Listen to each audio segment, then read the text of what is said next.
బస్తా యూరియా కోసం రైతులు పడుతున్న కష్టాలు వర్ణనాతీతంగా ఉన్నాయి. ఏపీలో ఏ మూలకు వెళ్లినా రైతు సేవా కేంద్రాల్లో నో స్టాక్ బోర్డులే కనిపిస్తున్నాయి.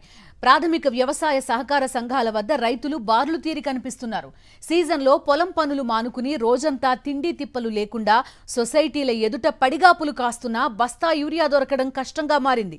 యూరియాతో సహా ఎరువులన్నీ డిమాండ్కు మించే ఉన్నాయంటూ ప్రభుత్వం చేస్తున్న ప్రచారానికి క్షేత్రస్థాయిలో పరిస్థితికి ఏమాత్రం పొంతనలేదు. కృష్ణా, ఎన్టీఆర్, గుంటూరు, శ్రీకాకుళం, విజయనగరంతో పాటు రాయలసీమ జిల్లాల్లో యూరియా కొరత తీవ్రస్థాయికి చేరుకుంది. మరోవైపు పక్కదారి పడుతున్న యూరియాను అడ్డుకోవలసిన కూటమి సర్కార్ చేతులెత్తేసింది.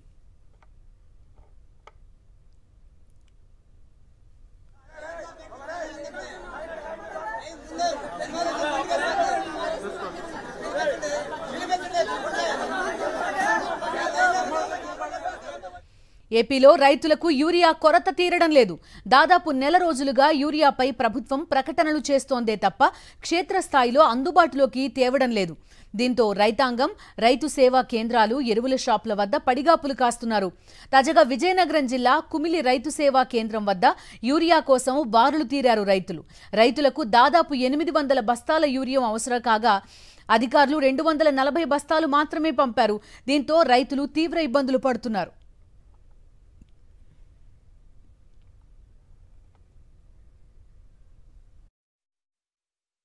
యూరియా చాలా ఇబ్బందిగా ఉంది.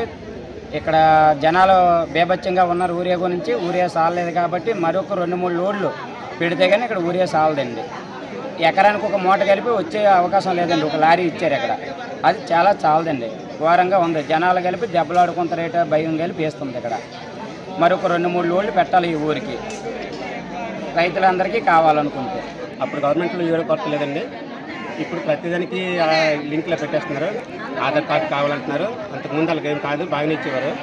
ప్రతిదీ అన్నీ కావాలంటే మనకి యూరియా దొరకట్లేదండి. ప్రతి పని మానుకొని ఉండవలసి వస్తుంది. అప్పుడు వచ్చిన వెంటనే రైతులకి యూరియా అందించేవారు. ఇప్పుడు ప్రత్యేకంగా లైన్ కాయవలసి వస్తుంది. అదే గొడవలు అవుతాయని భయం మీద ఉంటున్నామండి.